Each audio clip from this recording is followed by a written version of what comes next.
What's up, everybody? It's your boy AC, and I'm back with a special mobile edition of LA Sports Live. You guys see the thumbnail, you see the title.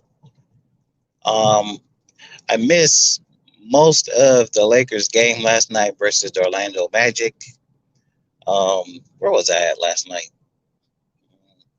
I was at church, Christmas program for the kids. Got to support the kids anyway, so I missed. Well, pretty much I missed the whole game. Not tuned in. They were doing the post game, but anyway. Um, I heard LeBron went crazy in the second half, and I watched the highlights, and I think it's safe to say to the Laker fans that the King has returned. I repeat, the King has returned, and like I always say, all the speculation and talk and the innuendos that he's washed up and he's no good anymore. That's a bunch of bullshit because, excuse me, he's been on a tear. He's been on a tear as of late in these games that since he's returned, and he's had several 30-point plus games in his last half a dozen games or so. And if you watch LeBron in this time, I didn't really follow LeBron until he came to the Lakers, so just keep that in mind. But anyway, if you but since I followed LeBron since he's been with the Lakers, one thing I've noticed is as the season goes on, the more he plays, the more that he gets in a rhythm, he gets better and better and stronger and stronger. So that's bad news for the rest of the league and good news for the Lakers and Laker fans. And might even be bad news for some of his teammates. But anyway, that's another topic. But all the haters, they better take notice, man, because I think LeBron, you know, we see some of the things that he does, man. How he low manages during games, and he does this and does that, man. He doesn't get back on defense and all that kind of stuff, man. But like you got to think about it.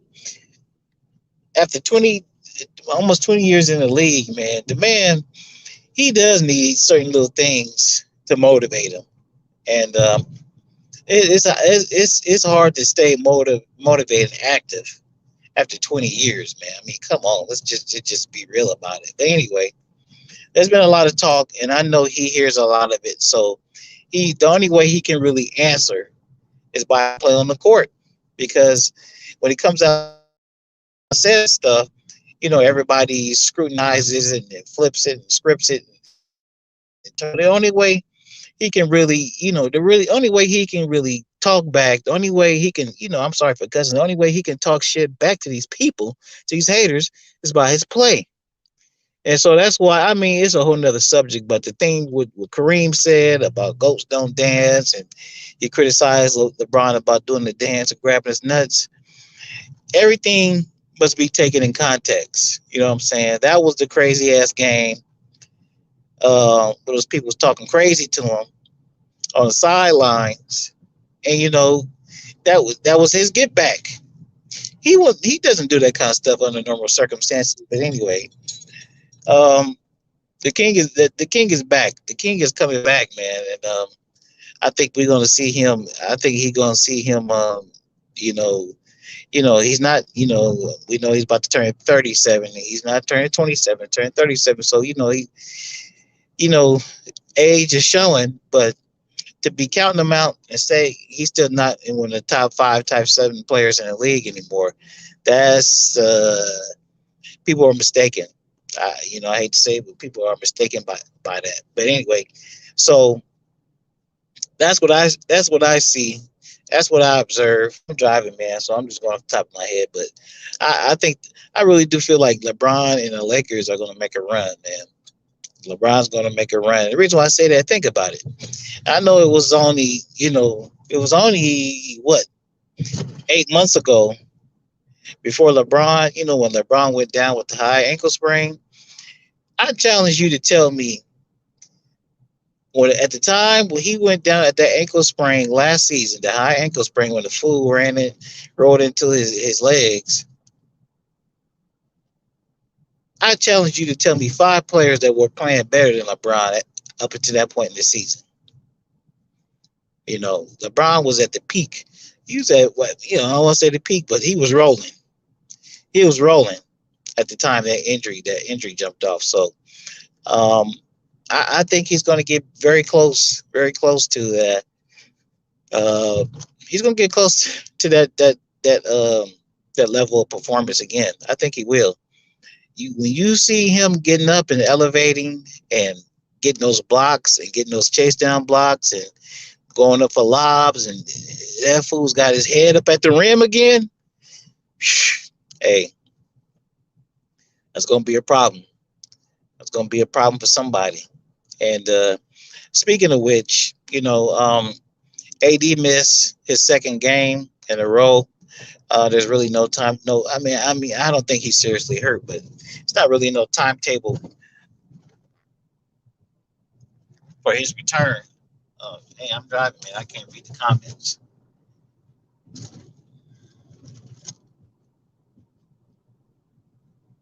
Anyway, I can't read them shit. I don't want to crash. Anyway, um, so what's the deal with AD, man? I don't know. I don't know, man. I don't know if there's something going on with him and maybe some of the teammates. I don't know if there's something going on at home. Look at this fool.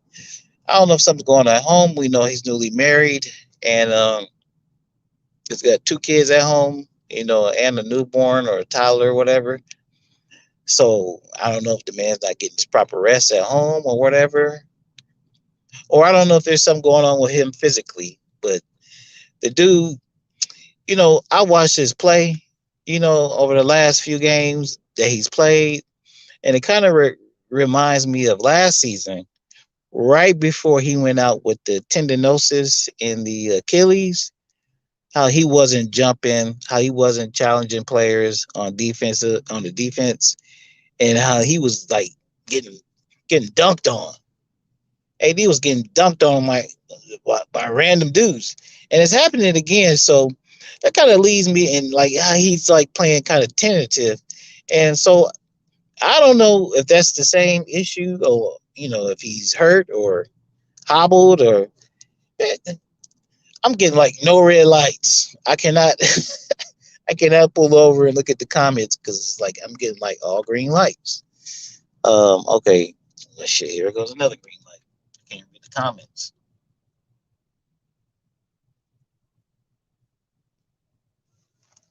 Hold on. See if I can sneak in one. Anyway, what's up? What's it? Blue Diamond. What's up, Stephen Scott? That's a new subscriber, I think. I know you've been around here before, but you're new. Uh, what's up, Mr. Crespo? Yeah, man. Anyway, I don't know what's up with AD, but we'll see. We'll see what's up. We'll see what's up with AD, man. Hopefully, he'll just get himself together, man.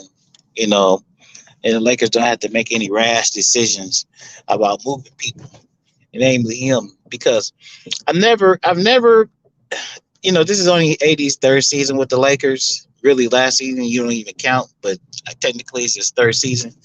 So I never really thought that the Lakers would even consider trading him, man. But you look at his body language, and I don't know, man. I don't know. I know a lot of people say, "Oh, the Lakers would never trade Anthony Davis. They just paid him all that money, and LeBron would never sign off on it." But I'm like, you know what? Hey, LeBron, and we know that AD and LeBron are both with Clutch Sports. So a lot of people say, "Nah, that wouldn't happen." But if I'm not mistaken, KCP, Monster Treyas, they were both, still are with Clutch Sports. And LeBron traded, they asked for Russell Westbrook. If you believe that he's pulling the strings. I'm not so, I don't know, but I'm just saying that's what people say. So anyway, he traded 2 guys from Clutch Sports last season for Russell Westbrook, along with other stuff. So I wouldn't say that he will have a problem trading some people who signed to the same agent as him. Now, Anthony Davis, there's a big difference between Anthony Davis and KCP and Monster Trez, but I'm just saying, LeBron. I think LeBron wants to be successful. He wants to win championships still, and he still wants to win his championships, and he still wants to set any kind of fucking record that he can. And if he looks at Anthony Davis and sees him pussyfooting, if he looks at Anthony Davis and sees that he's 10 years older than Anthony Davis, is in better shape, and is more dedicated in the weight room, I don't think that. First of all, I don't think LeBron would appreciate that. Number one, and number two, I just wouldn't put it above him to trade AD. And then if you trade AD, you definitely got to trade him to the Eastern Conference. Ain't no way in hell you trade him to any Western Conference team. I don't need his ass coming back here serving us up. So if you trade AD, he's got to go somewhere to like Philly or Indiana, something like that. When you only have to see his ass twice a year, and maybe in the finals. That's it. So you definitely want to train to a Western Conference team. But anyway, I'm not saying it's going to happen. I don't think that's going to happen, but I don't think it's out of realm of possibilities. More than likely, what will happen is the stuff that a lot of people talk about. If the Lakers going to make a move, it will probably involve THT and Kendrick Nunn. There is a big deadline coming up. Are y'all gonna let him through or what? In a couple of days, to December 15th, where they say like 40% of the players who are on new contracts or whatever are available to be traded. But in the case of the Lakers, Kendrick Nunn, yes, he can be traded.